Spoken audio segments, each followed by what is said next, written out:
So that is one thing. Then another thing I was going to discuss with Dennis tonight, but if you guys would take your zoning book and turn to chapter 14, section 1405, page 14-10.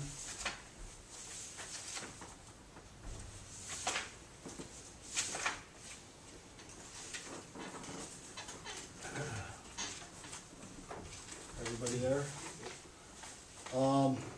Section 1405 deals with airfields and landing strips. There is a definite, according to the zoning ordinance, there is a definite difference between them.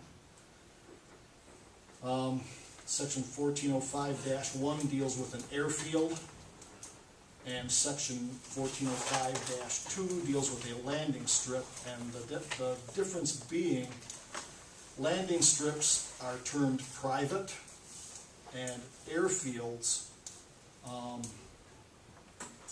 have different requirements. And I wanted to discuss with Dennis tonight, I know when Bauer Field was made public, I asked him if there was a special use permit required and a public hearing, and he said no. I'm just looking for input from the Planning Commission. They are two separate items in our zoning ordinance, and I guess I'm asking for opinions of the Planning Commission if we need to address that at some point. If you look at section 2, landing strips, the first 3 words in each paragraph are the private landing strip, the private airstrip, a private airstrip. So those are all dealing with private. Section 1 deals with an airfield and the requirements of an airfield. And in my interpretation, a public airport is an airfield according to our zoning ordinance.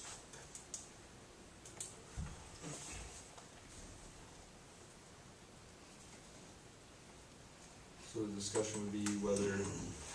And I was hoping Dennis would have been here, but the question was, should that be subject to a special use permit, which has not been acquired for that. And that was the question I had for Dennis. Okay. At that point, it was said that I asked Dennis directly, and he said no, but I ran across this and I just had that question. What are the requirements or setbacks now for the private fields? Here's, the private reads as this, section A. The private landing strip may not be held out for public use, nor shall it be displayed on aeronautical charts except as a restricted facility. Section B. The private airstrip must meet all applicable requirements of the Aeronautics Code of the State of Michigan, Act 327 of 1945 as amended. Section C. A private airstrip shall not be used for commercial activities which include the operation of aircraft for the purpose of carrying passengers, providing air charter, flight instruction, aircraft rental, and or leasing, or other operations deemed similar by the Planning Commission. A private airstrip may be used for the operation of the aircraft for the purpose of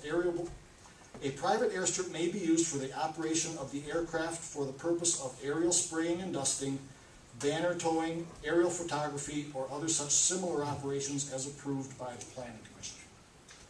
Now, the section dealing with airfields, section 1, paragraph A. The proposed airfield shall be at least 2,640 feet by 500 feet.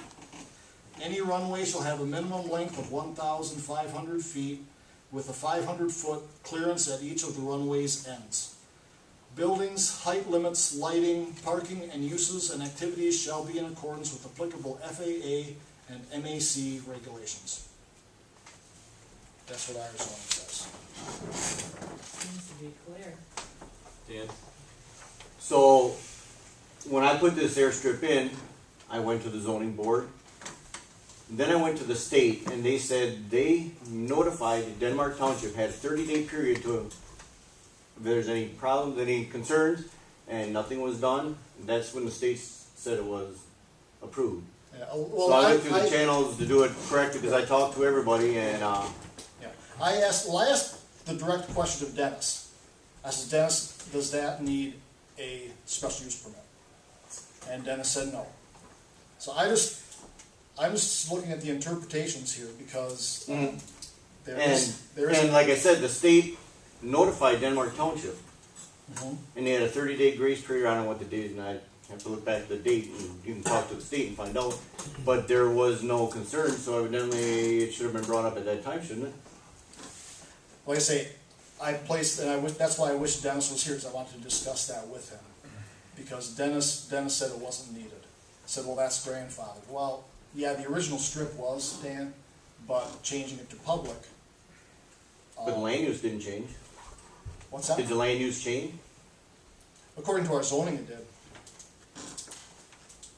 And that's why I have a question to ask of Dennis, but that can be a while to get an answer there. So I'm just putting it out there. Is that another thing where you have to notify the neighbors before it's put in? 'Cause If you it have a would- lot if of it- air traffic. If it would need a special use permit, yeah, but only within 300 feet. Oh, But we're, like I say, Dennis said at that point it didn't need a special use permit. I just, a private airfield too, that I've seen before, just one. if they're new, Yeah. but all the airstrips in the township predate the zoning ordinance, but the change from private to public does not.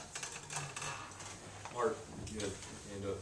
What if there's a disagreement between two parties, or you as a planning commission member aren't sure what answer to give? Like, I don't like to give incorrect answers, so if I'm the zoning administrator, can I go to the Michigan Township Association or someone other than an attorney for a little guidance on this? Because sometimes I admit I read something and I have trouble interpreting it, or it can be like a gray area. So as you as planning commissioners, can you do that? Can you contact the MTA or someone to help you, give you a little direction? Yeah, And can you do MTA that maybe, Wayne, or? MTA has attorneys on staff that we can ask. So you have a resource that you could, so maybe you could consult them and see what their thoughts are on Right. it.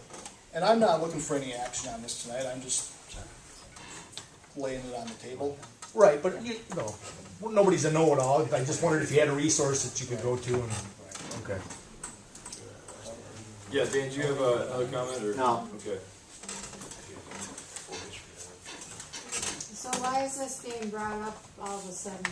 Just a question, just to get an understanding of what, it was, the question was meant for Dennis, who's not here. It's being asked just so it can be brought forward to discuss. If that makes Oh, any sense. somebody I don't- approached can you- him about it? What's that? Someone approached Dennis about it? No, I don't believe so. It's just Wayne's interpretation of what it says in our ordinance here. I ran across this and like I say, I know I made the direct question to Dennis on it.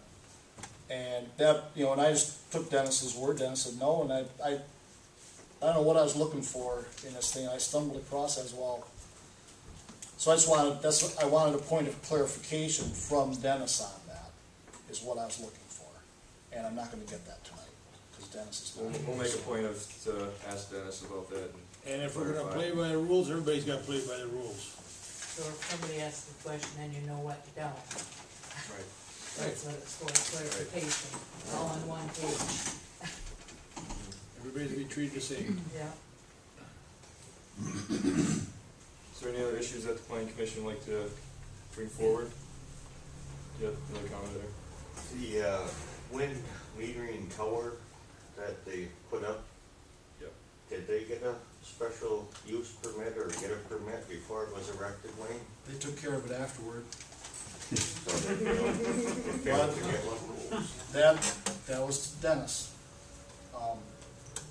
Aaron, That was my fault. I screwed up. I went through the township board, got it approved here. I didn't realize that step. I screwed that up, and we paid the extra cost for the late payment. As soon as it was noticed, I went and took care of it with them. Is that 190 feet?